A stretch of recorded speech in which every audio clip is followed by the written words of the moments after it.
에베소서는 제가 로마서와 더불어 참 좋아하는 책이기도 합니다.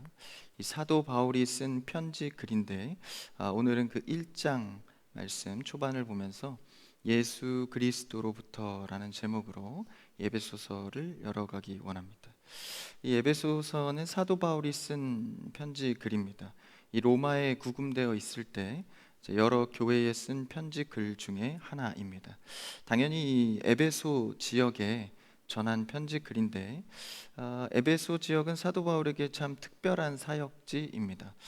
처음 방문했을 때 한 3개월 정도 사역을 하고 말씀을 강론했습니다. 그 후에는 이 아볼라와 브리스길라 그러니까 이들이 브리스길라와 아굴라 그리고 이제 아볼로까지 이어서 계속 에베소에 사역을 했습니다. 그리고 두 번째로 바울이 방문했을 때는 본격적으로 이 3년간의 사역을 시작합니다. 그 복음 사역이 흥왕하여서 이제 복음이 자라가고 그 지역이 크게 또 복음으로 세워지게 됩니다. 그래서 이는 사도 바울이 1차, 2차, 3차 전도 여행 때 바로 그 3차 중반 사역 때 이 에베소에서 했던 이 사역입니다. 당시는 이 로마 제국이 이 아시아 지역을 꽉 잡고 있었기 때문에 그 중에서도 아시아 지방의 매우 중요한 도시가 바로 이 에베소 지역입니다. 당시는 상업도 많이 발달했고 문화, 종교적으로도 매우 활발한 이 아시아의 중심 요충지였습니다. 특히 유명한 신전들이 많았는데 우리가 아데미 신전 하면 잘 이렇게 기억을 하는데 그 신전도 이 에베소에 있었습니다. 그래서 이곳은 많은 발전도 있었고 또 많은 이 사람들의 철학적인 가르침도 있었던 곳인데 이 사도 바울이 그래서 더욱 신경을 썼던 곳이고 또 그와 마찬가지로 이 복음이 흥왕했던 곳이죠. 그런데 이제 기존의 유대인 성도와 또 이방인 성도 간의 또 충돌, 교회 안에서 안팎으로 여러 가지 어려운 실정 속에서 이 로마에 갇혀 있던 이 사도 바울이 그 교회를 위해서 이 붓을 들게 된 것입니다. 사도 바울이 이곳에서 이제 사역할 때 굉장히 집요하게 한 말씀이 있습니다. 이 말씀을 강조했습니다. 그러니까 늘 이 교회에 대해서 사도 바울은 자신의 리더십이나 자신이 세운 다른 리더십에 맡기지 않고 말씀을 말씀에 교회를 부탁한다 이렇게 전하기도 했죠. 다른 교회는 뭐 1년 반, 1년 뭐 몇 개월 머물렀지만 특히 이 에베소 지역은 3년이라는 긴 시간 동안 사역을 했습니다. 이 에베소서의 짧은 6장의 말씀은 이 반절로 잘라서 볼 수 있는데요. 1장과 2장은 교리적인 부분, 그리고 뒤에 나머지 내용은 이 실천적인 지침을 주고 있습니다. 그러니까 어떤 이런 균형적인 이야기를 에베소에 많이 담고 있는데요. 예수 그리스도에게 속한 자, 너희가 성도로서 어떤 자인지를 교리적으로 설명하고 또 그렇다면 그러한 자는 어떻게 살아가야 하는지 교회 생활을 빗대서 얘기했지만 삶의 전반에 이 지침을 전해주고 있습니다. 그래서 우리가 이 전반적인 에베소 내용을 우리가 한번 되짚어봤고 이 사도 바울이 에베소에 향하는 이런 인사와 그리고 첫 번째 메시지를 좀 보기 원합니다. 한번 본문 1절을 한번 같이 읽어볼까요? 시작. 하나님의 뜻으로 말미암아 그리스도 예수의 사도된 바울은 에베소에 있는 성도들과 그리스도 예수 안에 있는 신실한 자들에게 편지하노니. 이 편지 글입니다. 그러니까 그들을 돌보기 위한 글을 전한 것이죠. 근데 1절에서 가장 주목해 봐야 할 것이 하나님의 뜻으로 말미암아. 그러니까 이 의미는 단순히 이 인사말에 포함되어 있는 문장이 아니라 이 성경 전체, 에베소 전체를 관통할 수 있는 문장입니다. 여러분, 모든 것이 하나님의 뜻 안에 있는 줄 믿습니다. 하나님의 뜻으로 말미암았다. 그러니까 사도 바울은 어떤 것이든지 하나님의 뜻으로 말미암았다는 개념을 늘 갖고 있었습니다. 여러분, 하나님의 뜻으로 아는 것이 복된 줄 믿습니다. 그래서 이것은 사람의 뜻, 우연히 된 것으로 치부하는 일이 많죠. 그러나 성도들은 이 최소한 모든 일에 있어서 하나님의 뜻을 그의 뜻으로 아는 것, 참 귀한 일입니다. 그래서 하나님의 뜻으로 말미암아 된 것으로 여기는 태도, 이것을 인사말 첫 문장에 싣고 있죠. 그래서 하나님의 뜻이라는 것에 대한 지금 사도 바울은 확신을 갖고 있는 겁니다. 물론 자기 사도권에 대한 설명을 하는 것이지만 자신의 신앙 고백이기도 한 것이죠. 하나님의 뜻대로 된 것이다. 뭐가 하나님의 뜻대로 됐다고 말합니까? 그리스도의 사도가 된 바울. 이 사도권의 시비는 사도 바울이 사역하던 내내 있던 겁니다. 왜냐하면 그가 정식적으로 12제자에 속하진 않았기 때문에 나중에 예수님이 승천하시고 예수님께 부름을 받았기 때문에 이 사도권에 대한 논쟁이 많았던 것이죠. 심지어 사도 바울은 예수 믿는 자들을 잡으러 다니는 역할을 했다가 다메섹 도상에서 예수님을 만난 자이기 때문에 이 증인이 자신밖에 없는 거예요. 그러니까 쉽게 누군가에게 공신력을 전하기는 어려웠던 것입니다.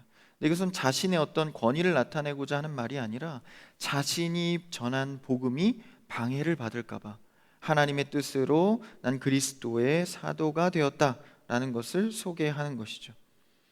그는 율법의 열심인 자였고 그 가문과 학파 자체가 율법에 능통한 유대인 중에 유대인이었습니다.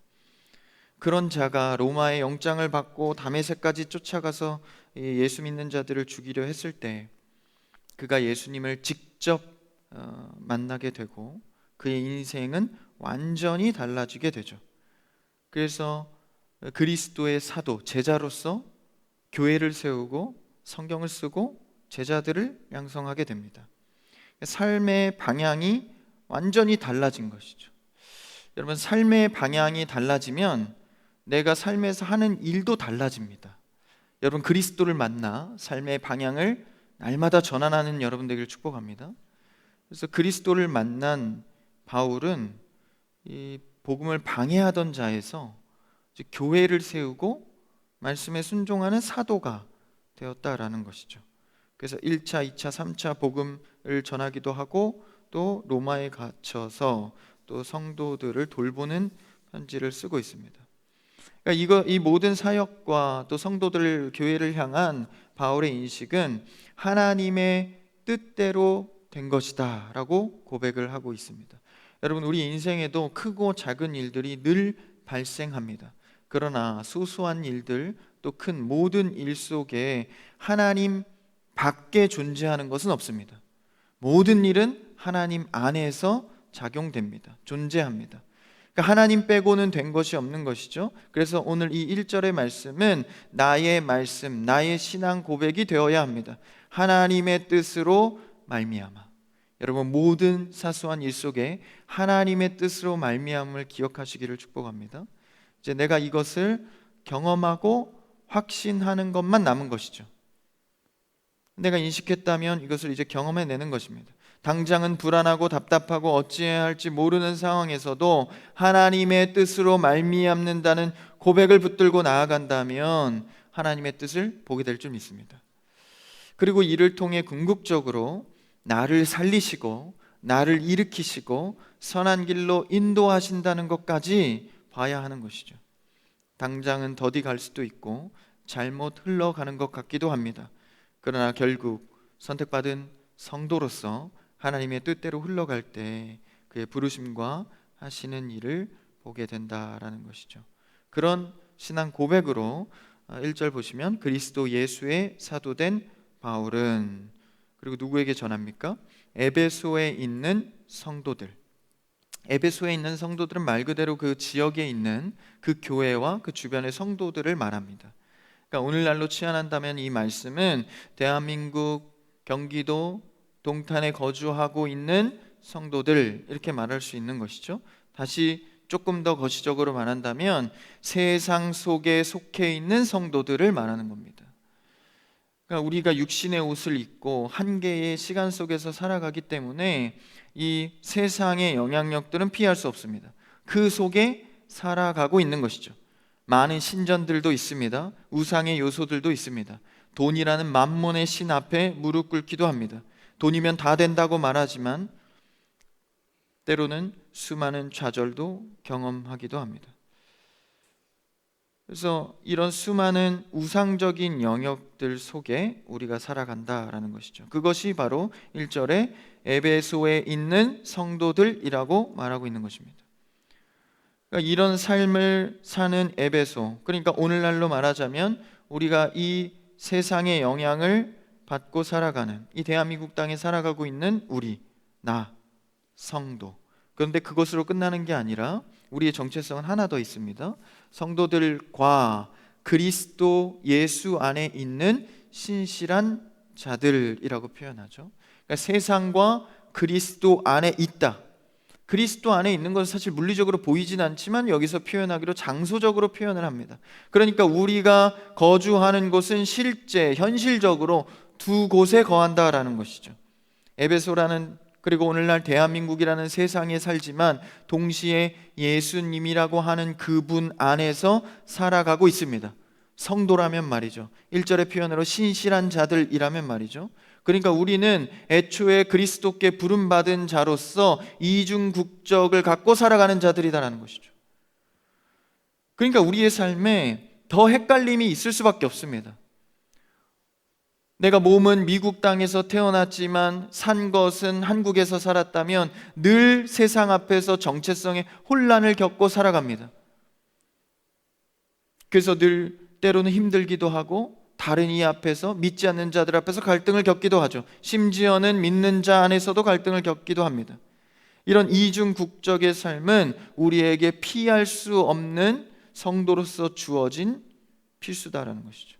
그러니까 힘들 수밖에 없습니다. 동시에 살아가고 있기 때문입니다. 에베소라는 세상의 장소와 예수님이라고 하는 장소 두 가지가 있습니다. 이 두 개의 도시가 우리 안에 다 있다라는 것이죠. 나의 실제 물리적 현장은 에베소이지만, 두 발을 내리고 사는 이 세상이지만, 믿음으로 들어가게 되는 예수 그리스도란 도시가 우리의 영적인 세상 안에 있다라는 것이죠. 여러분, 우리는 이것을 날마다 인식해야 합니다. 이것을 자꾸 분리시키려는 작업이 제대로 된 성경관을 보지 못하게 하는 것이죠. 세상에 있을 때는 세상 일 열심히 해서 소득을 취하고, 또 영적인 것은 예배 드리면서 은혜 받고, 여러분 그게 아닙니다. 어디를 가든지 우리의 모든 삶의 현장은 예배의 처소입니다. 그곳에서 하나님을 보아야 하고 그곳에서 하나님을 찬양해야 합니다. 이렇게 두 가지 장소에서 우리는 살고 있기 때문에 당연히 부딪히고 어려운 일 투성입니다. 이것이 힘든 것이 정상입니다. 그런데 때로는 세상에 거의 몸을 담고 주 안에서의 머무는 시간은 그냥 주일 출석하는 예배의 시간으로만 물리적으로 구별해서, 사실 이렇게 신앙생활하면 편합니다. 그렇죠? 세상에서 신앙적으로 최소한 갈등한 일은 없고 그냥 내가 스스로 잘 처리하면서 살아가고, 또 힘든 게 있으면 그냥 교회에 와서 예배 출석하면 되니까 최소한 신앙 안에서는 어렵지 않다라는 것이 얼마나 편합니까? 간섭하는 이도 없고 양심에 찔릴 것도 없습니다. 그러나 그것을 보고 내 안에 그리스도가 살아있다고 말하기는 어렵다라는 것이죠. 우리의 실제적인 주소는 그리스도라는 도시입니다. 여러분, 이 도시를 영적으로 육적으로 날마다 발견해 가기를 축복합니다. 우리의 육신은 비록 세상이라는 에베소에 살아가지만 갈등하고 부딪히는 속에서 어쩔 수 없는 영역도 있지만, 그러나 신앙 안에서, 그리스도 안에서 사는 법을 배우고 익혀야 합니다. 그래서 만약 여러분이 신앙생활 때문에 삶이 힘들고 갈등과 어려움을 겪고 있다면 어쩌면 정상적인 신앙생활을 하고 있는지 모릅니다. 영적으로 갈등과 고민이 없이 그냥 살아가고 있다면 어쩌면 그리스도라는 도시에 머물지 않는지도 모릅니다. 그래서 과연 우리는 에베소에 살면서 예수 그리스도 얼마나 상관하면서 살고 있는가 고민해보고 되짚어 봐야 합니다. 그래서 우리가 성도로서 무엇을 누려야 하고 무엇을 누릴 수 있는 자인지를 파악해야 합니다. 한번 그 내용을 2절 인사해서 읽어볼까요? 2절 그 다음 절 시작. 하나님 우리 아버지와 주 예수 그리스도로부터 은혜와 평강이 너희에게 있을지어다. 에베소에 있지만 예수 그리스도 안에 거하는 너희 성도들, 신실한 자, 에베소 성도들, 대한민국 땅에 사는 성도들이여, 너희들은 하나님께로부터 나오는 은혜와 평강을 누려야 한다. 그리스도로부터 누리게 된다. 그분이 주시는 평강을 누려라 라는 것입니다. 우리가 이 세상을 버티고 이기고 살 수 있는 것은 그리스도로 공급되는 은혜와 평강이 있기 때문입니다. 이것을 기억해야 합니다. 주님, 오늘도 우리에게 세상이 줄 수 없는 은혜와 평강을 허락하여 주시옵소서. 내가 주는 평강은 세상이 주는 것과 같지 않다. 예수님이 제자들에게 이미 하신 말씀입니다.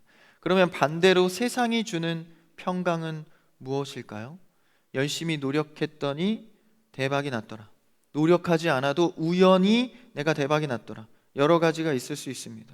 돈을 많이 벌면서 여유 있게 쉬기도 하고, 놀면서 운동도 하면서 내가 좋아하는 것들을 하고, 여행도 하고, 때로는 돈 걱정 없이 사는 것, 이것이 인생의 평강이라고 많이들 말합니다. 그러고 실제 그것이 정말 행복해 보이기도 합니다. 그러나 예수님은 이런 세상이 주는 평강과 내가 주는 평강이 같지 않다라고 말씀하셨습니다. 이것을 잘 묵상해 보십시오. 그런데 우리는 세상이 주는 평강을 위해서 주님의 평강을 이용하고 있지는 않습니까? 주님의 평강을 온전히 바라는 것 같지만 결국 또 결론은 세상의 평강으로 결론 내진 않습니까? 무엇을 추구하며 살아가는가? 세상의 것을 내가 누릴 수 있지만 그것 자체가 목표로 추구하는 삶은 완전히 다른 삶입니다.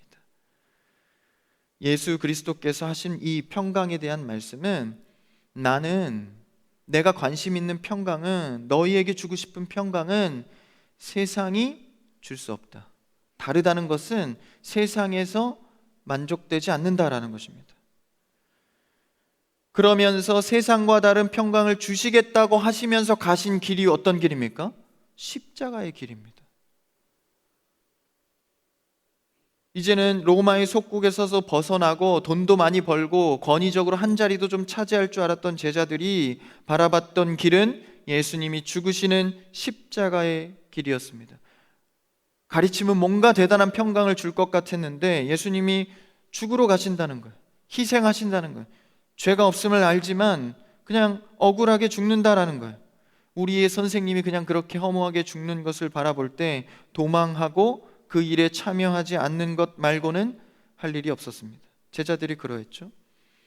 그러나 예수님은 계속해서 자신을 내어주며 끝까지 죽기까지 십자가에 매달려 돌아가셨습니다. 이것은 어떤 평강입니까? 우리를 살리기 위한 자신의 목숨을 내놓은 평강입니다. 이것은 사람의 의로 가능한 일이 아닙니다. 왜냐하면 죄가 없어야 하고, 그리고 죄 없이 살아내셔야 하고, 그 몸 그대로 하나님의 의의 만족을 위해 죽어야 합니다.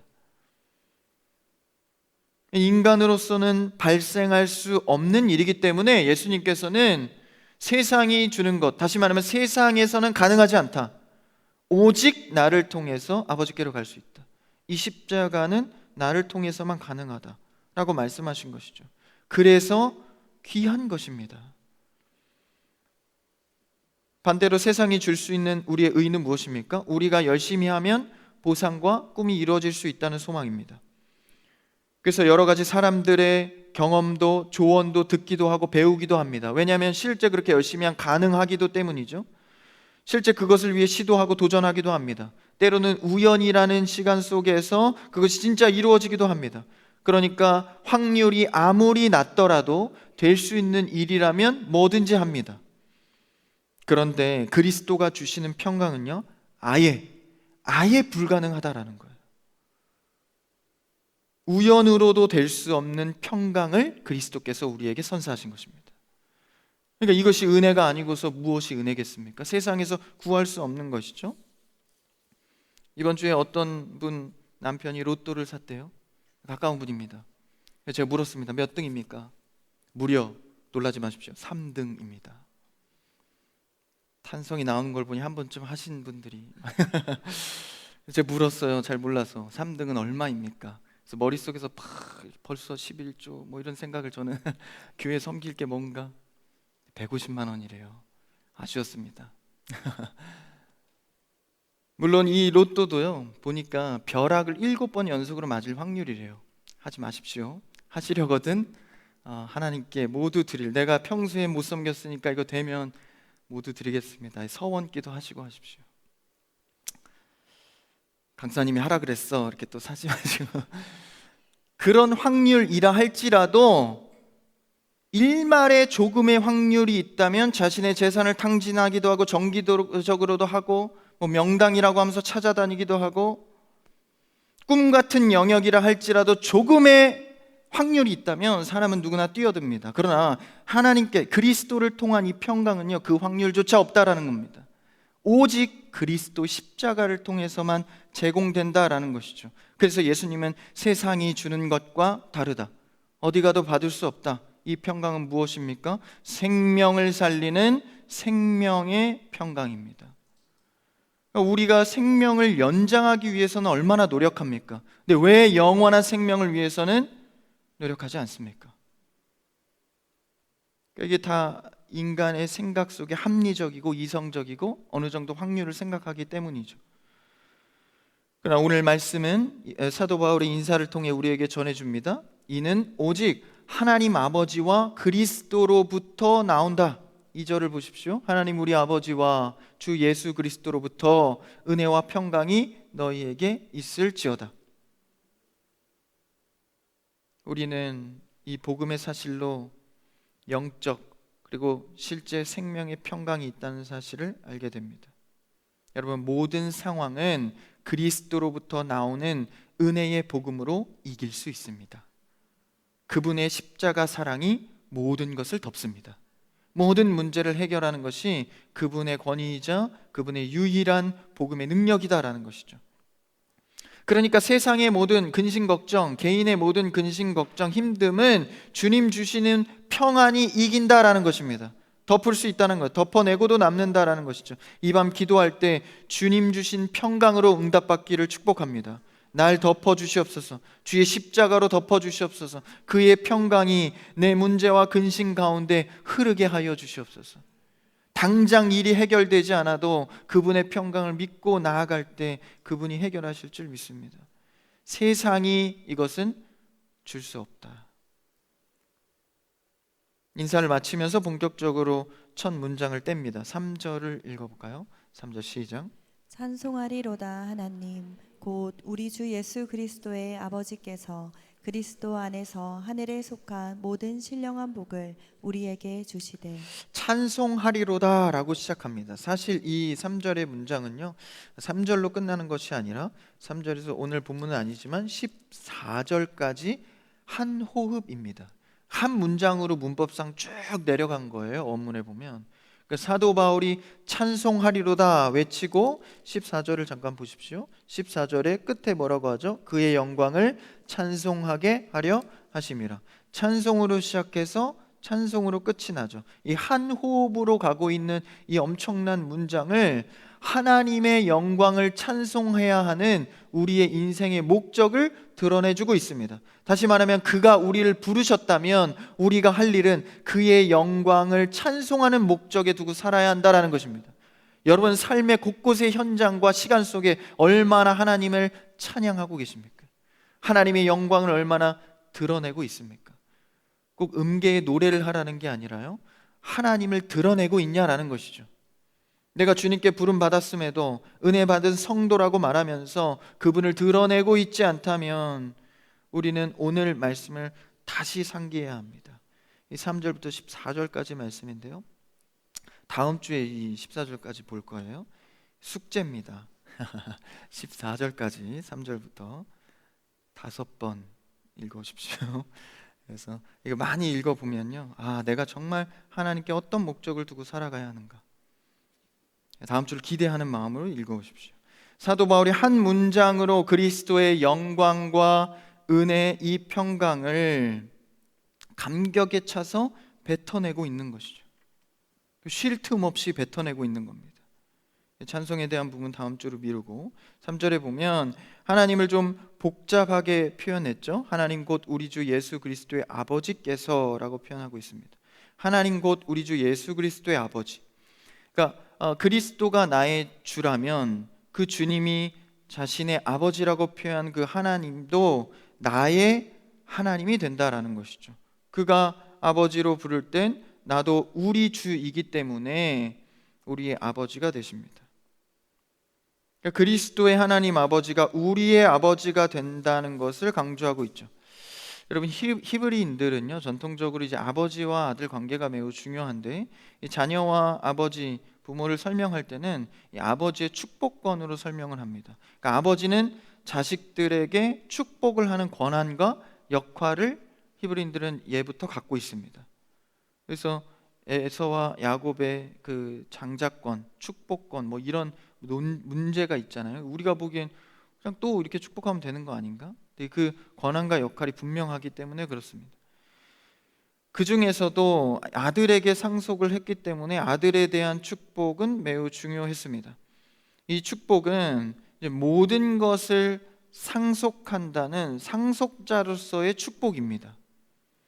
그러니까 하나님의 이 전체적인 세상의 경영과 질서를 그리스도에게 맡기셨다라는 거, 상속했다라는 겁니다.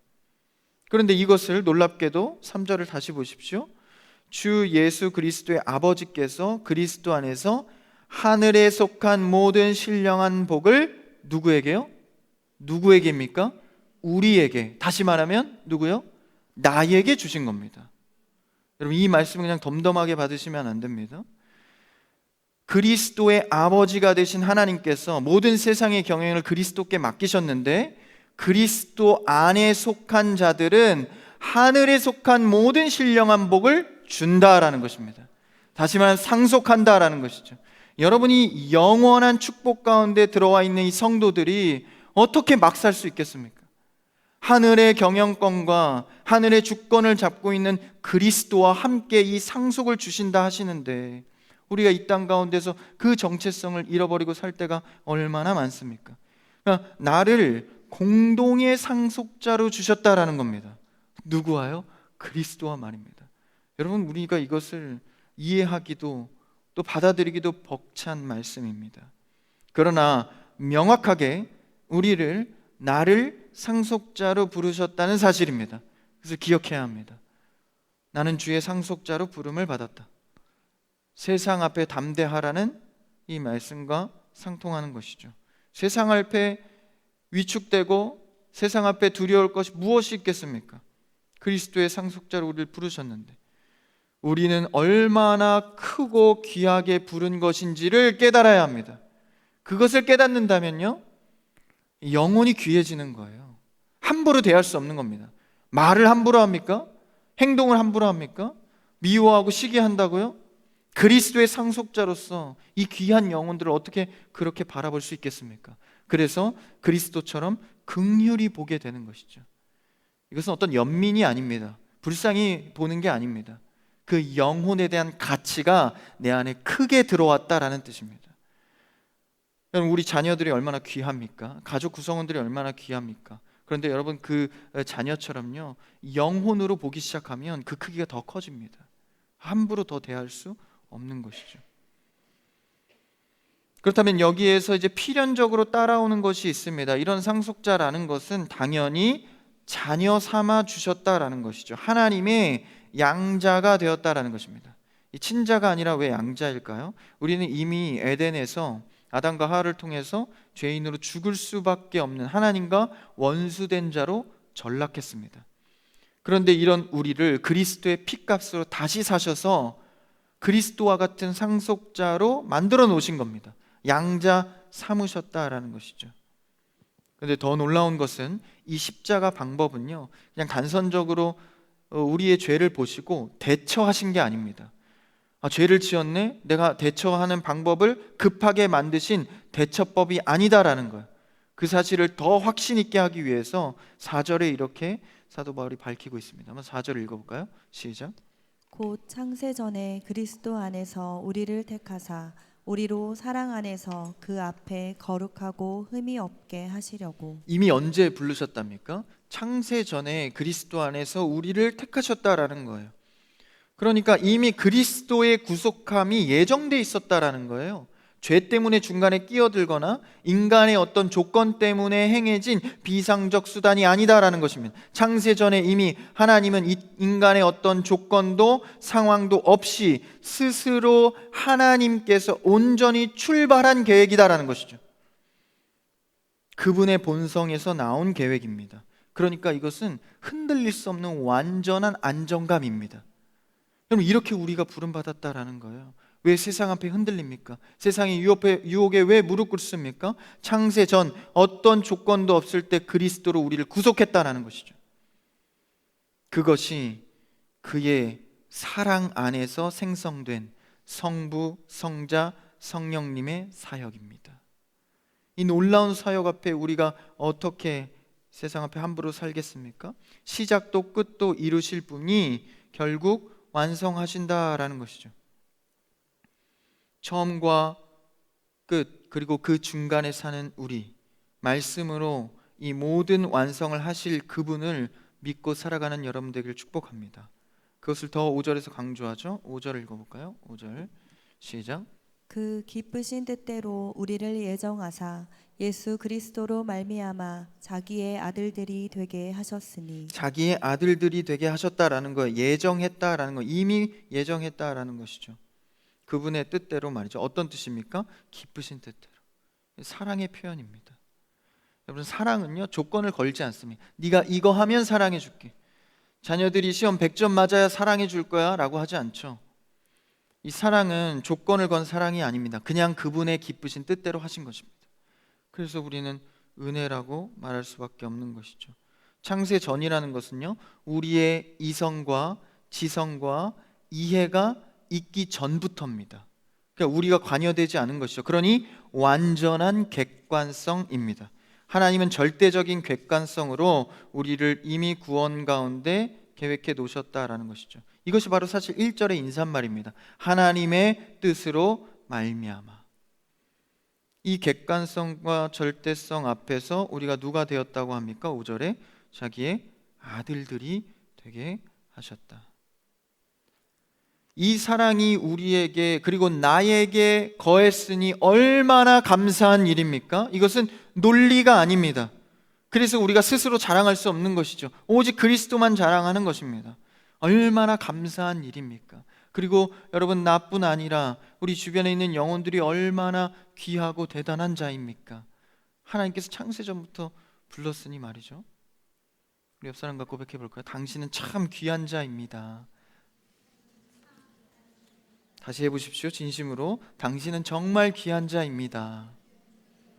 믿으시죠? 네, 너무 귀한 자입니다. 그래서 우리는 내 자랑으로서가 아니라 그분이 절대적인 객관성으로 아들 삼아주셨기, 자녀 삼아주셨기 때문에 아들들이 되게 하셨으니. 그리고 6절에 뭐라고 하나요? 오늘 6절 마지막 절 시작. 이는 그가 사랑하시는 자 안에서 우리에게 거저 주시는 바 그의 은혜의 영광을 찬송하게 하려는 것이다. 할렐루야. 그의 사랑하시는 자 안에서, 이 표현들이 참 좋죠. 우리에게 어떻게 주신다고요? 거저 주시는 바 그의 은혜의 영광을 찬송하게 하려는 것이다. 여러분, 사랑 안에서 거저 주셨대요. 여러분, 이것 말고 어디서 은혜를 받겠습니까?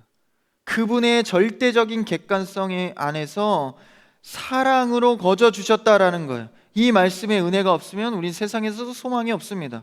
그러니 삶 속에 찬양해야 합니다. 그의 은혜와 영광을 찬송해야 합니다. 날마다 드러내야 합니다. 부끄럼 없이 전해야 합니다. 이것이 우리가 사는 방식입니다. 에베소에서 그리스도 안에서 두 양자의 도시에서 거하는 자로서 우리는 확실히 해야 할 정체성이 무엇입니까? 그분이 나를 양자 삼아 주셨다라는 것이죠. 그래서 이 찬송에 대한 또 구체적인 내용은 다음 주에 이어서 합니다. 다음 주에 꼭 나오십시오. 하나님의 뜻으로 말미암은 우리의 인생은요, 그리스도로부터 오는 평강을 누리며 살아가야 합니다. 오늘 이 밤 구하십시오. 세상이 줄 수 없는 생명의 평강이 우리와 그리고 나의 마음속에 흐르게 하여 주시옵소서. 날마다 그 평강으로 살기를 원합니다. 주님, 흔들리지 않게 하옵소서. 비록 내 발은 에베소의 두 발을 딛고 살지만 그리스도라는 도시에 늘 거하게 하여 주옵소서. 그러니까 우리는 세상이라는 주소 앞에서도요, 확실한 객관성, 영원한 객관성인 하나님을 의지해야 합니다. 늘 예수 그리스도 안에 거함을 통하여서 우리의 삶이 그분이 주시는 평강을 누리며 세상을 담대히 이기며 살아가는 여러분 되시기를 주님의 이름으로 축복합니다.